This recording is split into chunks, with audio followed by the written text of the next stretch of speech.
आमदे इब्ने इंसान मुकद्दस मरकज़ की अंजील उसका 13 बाब 24 से 33 आयत तक।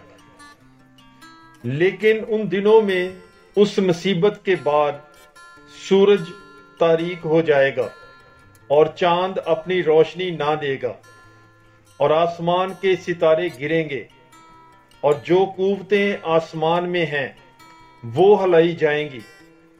और तब लोग इब्ने इंसान को बादलों पर बड़ी कुदरत और जलाल के साथ आता देखेंगे। और उस वक्त वो अपने फरिश्तों को भेजकर अपने बरगज़ीदों को जमीन के उफक से लेकर आसमान के उफक तक 4 अरकान से फराहम करेगा।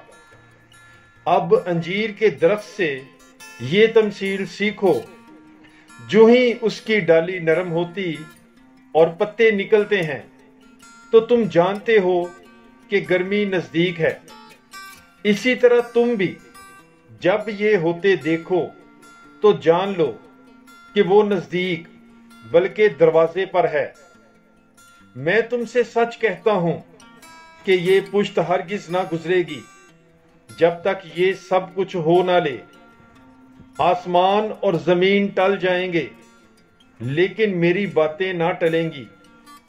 मगर उस दिन या घड़ी की बाबत सिवाय अकेले बाप के कोई कुछ नहीं जानता, ना तो आसमान के फरिश्ते और ना बेटा ही। बस तुम खबरदार और जागते रहो और दुआ करो, क्योंकि तुम नहीं जानते कि वो वक्त कब होगा। पाक कलाम के पढ़े और सुने जाने पर खुदावंद की बरकत हो, खुदा का शुक्र हो। God bless you. Bible is life.